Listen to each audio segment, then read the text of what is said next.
इंसान का जन्म इंसानी शक्तियों के साथ होता है, जैसे कि एक इंसान किसी भी जीव से ज्यादा कलर देख सकता है। उसकी समझ, उसकी बुद्धि, उसकी सोच पृथ्वी पर मौजूद किसी भी प्राणी और पक्षी से अनेकों गुना ज्यादा है।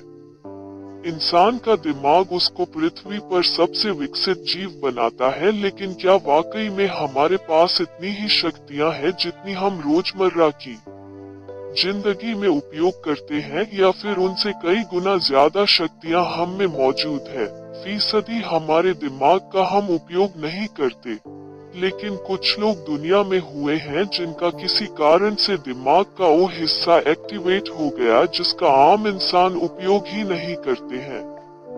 आइए आपको आज में 3 ऐसे लोगों के बारे में बतलाते हैं जिनके दिमाग की और उनके शरीर की क्षमताएं हमारी सोच से भी परे थी, और उनके जीवन में घटी घटनाएं किसी चमत्कार से कम नहीं था। चलिए जानते हैं उन 3 लोगों के बारे में। नंबर 1, 1877 में अमेरिका में जन्मे एडगर गाइस के जीवन में एक अनोखी घटना घटी। जब वे 25 साल के थे तब गिर जाने से वो कोमा में चले गए थे। उनको हॉस्पिटल ले जाया गया। डॉक्टरों ने अथक प्रयत्न किए लेकिन उन्हें होश में नहीं ला सके। अचानक एक चमत्कार हुआ और कुछ दिन बाद एडगर बोल पड़े। सभी लोग आश्चर्यचकित थे, क्योंकि जब एडगर बोल रहे थे तो वो होश में नहीं थे। वो अभी भी मूर्छित थे, अर्थात कोमा में थे। उनके शरीर पर अगर घाव भी किए जाए तो भी उन्हें पता न चले, लेकिन बस किसी चमत्कार स्वरूप वो बोल पड़े। उन्होंने कहा कि मैं पेड़ से गिर गया था और मेरी रीढ़ की हड्डी पर तथा मस्तिष्क में कई जगह चोट लगी है, जिसके कारण मेरे ज्ञान तंतु नष्ट हो रहे हैं। अगर अगले 2 दिन में मेरा इलाज नहीं हुआ तो मैं मर जाऊंगा। वहां पर एडगर के सभी जान पहचान वाले डॉक्टर और आसपास के हॉस्पिटल के लोग भी इकट्ठा हो गए। सबके लिए यह किसी चमत्कार से कम नहीं था। एडगर को पूछने पर उन्होंने कुछ जड़ी बूटियां बताएं और उन्होंने बताया कि आप इन जड़ी बूटियों को अगर ले आओगे और समय रहते मेरे खून में पहुंचा दोगे तो मैं ठीक हो जाऊंगा। इतना कहकर वो फिर मूर्छित हो गए। खैर, मूर्छित तो थे ही, लेकिन प्रत्युत्तर देना बंद कर दिया। अब आश्चर्यचकित कर देने वाली बात यह थी कि एडगर कोई चिकित्सक नहीं थे और न ही चिकित्सा विषय और उसकी पद्धति से उनका दूर दूर तक कोई वास्ता था। एलोपैथी, आयुर्वेदिक दवाइयां और जड़ी बूटियों के बारे में तो कुछ भी नहीं जानते थे, और जिस हॉस्पिटल में वो थे उनके डॉक्टर को भी नहीं मालूम था कि उन्होंने जो लिस्ट दिया है उस जड़ी बूटियों से ठीक हो जाएगी या नहीं। लेकिन जब कोई रास्ता ना हो तो इंसान हर मुमकिन कोशिश कर लेता है। वो जड़ी बूटियों की खोज की गई। ब्राजील के अमेज़न जंगल में जो पौधे मिले जिनमें वो संजीवनी शामिल थी जो एडगर ने बताया था, उस जड़ी बूटियों के रस को वैक्सीन के जरिए एडगर के खून में पहुंचा दिया गया और वो कुछ घंटे में ठीक हो गए। और मजे की बात सुनिए दोस्तों, जब एडगर होश में आए और उन्हें पूछा गया तो उनको यह मालूम ही नहीं था कि बेहोशी में वो कुछ बोले भी थे, और उन्होंने किसी जड़ी बूटियों का जिक्र किया था। और आगे सुनिए, इस घटना के बाद एडगर के जीवन में बहुत बड़ा परिवर्तन आया। वो आंखें बंद करके जब भी किसी रोग के इलाज के बारे में सोचते थे तब उनको पता नहीं कैसे कुछ नाम मिल जाते थे, और आप मानोगे नहीं, उनके पूरे जीवन काल में उन्होंने लगभग 30,000 लोगों को मौत के मुंह से बचाया था। एडगर का जीवन आज तक के मेडिकल साइंस में दर्ज किया गया सबसे बड़ा चमत्कार है। आप उनके बारे में गूगल में और सर्च कर सकते हैं और उनके जीवन के बारे में पढ़ सकते हैं। श्रीनिवास रामानुजन दक्षिण भारत के कुंभकोणम नाम के छोटे से गांव में 1887 में जन्मे रामानुजन एक अकल्पनीय गणित विद्वान थे। रामानुजन एक बहुत गरीब परिवार में जन्म लिए थे और वह ज्यादा पढ़े लिखे भी नहीं थे। वो खुद मैट्रिक में फेल हुए थे, लेकिन गणित के विषय में उनकी इतनी कुशलता थी कि आज तक दुनिया में उनसे बड़ा कोई गणित विद्वान पैदा नहीं हुआ। दोस्तों, गणित के कई धुरंधर हुए दुनिया में, लेकिन वो सब प्रशिक्षित थे। लेकिन रामानुजन के विषय में बात अलग थी।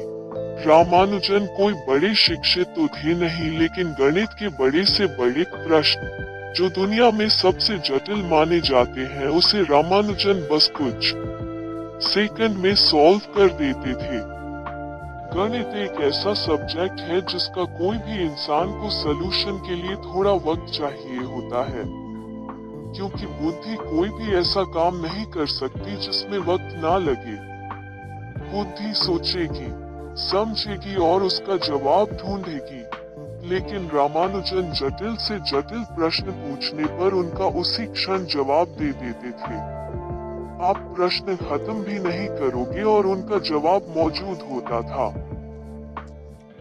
कहते हैं, जिन प्रश्नों के जवाब देने में दुनिया के सबसे बड़े गणितज्ञ को कम से कम 11 से 12 घंटे चाहिए होते थे, और वापस वो सवाल सही है या नहीं उसके रिचेकिंग में 2 घंटे चाहिए होते थे।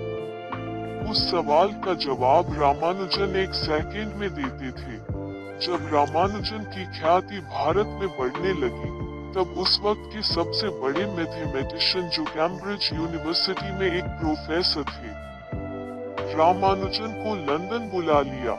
प्रोफेसर का नाम था हार्डी। उन दिनों हार्डी दुनिया के सबसे बड़े गणितज्ञों में से एक थे, लेकिन जब वो रामानुजन से मिले तो वो अपने आप को रामानुजन के सामने एक बच्चे सा महसूस करने लगे।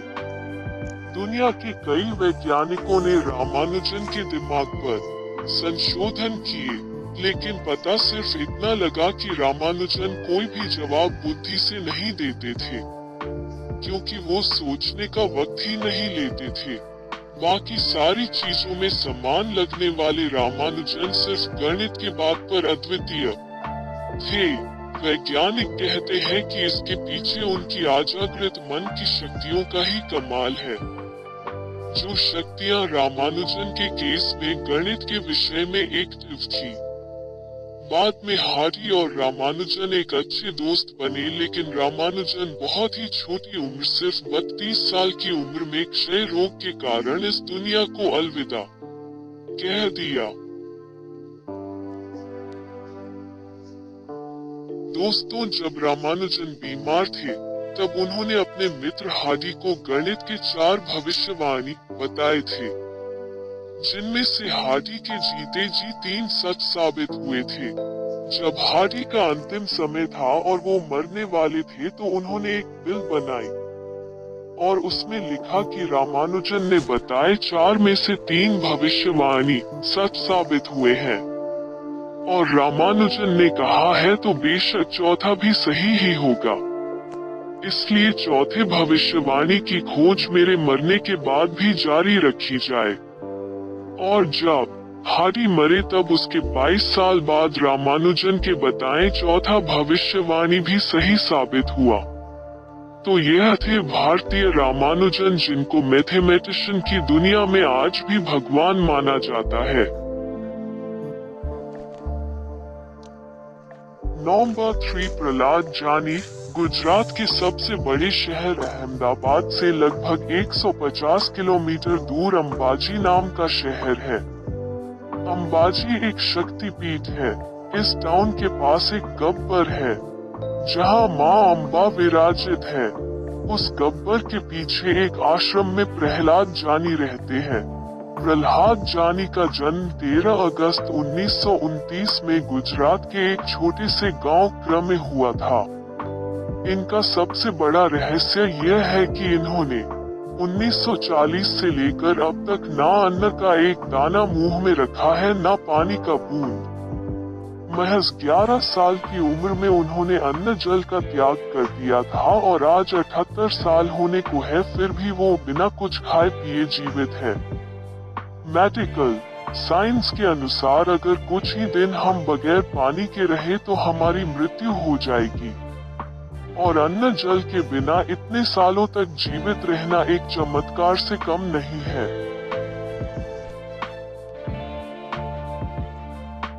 प्रहलाद जानी की यह घटना डिस्कवरी चैनल, नेशनल जियोग्राफी और इंडिया के सभी न्यूज चैनल पर आ चुकी है। स्टर्लिंग हॉस्पिटल में प्रहलाद जानी को 1 महीने से ज्यादा रखा गया था और उन पर रिसर्च किया गया था। जहां पर उनको रखा गया था वहां पर सभी जगह पर कैमरे लगे हुए थे, लेकिन डॉक्टरों के इतने लंबे ऑब्जर्वेशन के दौरान न उन्होंने कुछ खाया और न ही उन्होंने कुछ पिया। उनसे मिलने वाले लोग कहते हैं कि प्रहलाद जानी से मिलने के बाद उनको एक अलग ही एनर्जी का एहसास होता है। प्रहलाद जानी का कहना है कि यह योग शक्ति के मदद से संभव है।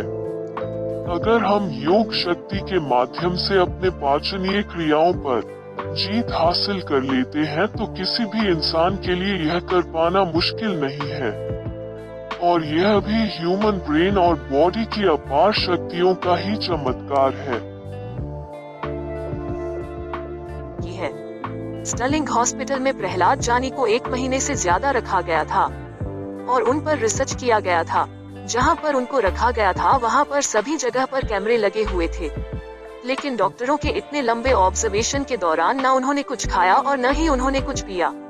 उनसे मिलने वाले लोग कहते हैं कि प्रहलाद जानी से मिलने के बाद उनको एक अलग ही एनर्जी का एहसास होता है। प्रहलाद जानी का कहना है कि यह योग शक्ति के मदद से संभव है। अगर हम योग शक्ति के माध्यम से अपने पाचनीय क्रियाओं पर जीत हासिल कर लेते हैं तो किसी भी इंसान के लिए यह कर पाना मुश्किल नहीं है, और यह भी ह्यूमन ब्रेन और बॉडी की अपार शक्तियों का ही चमत्कार है।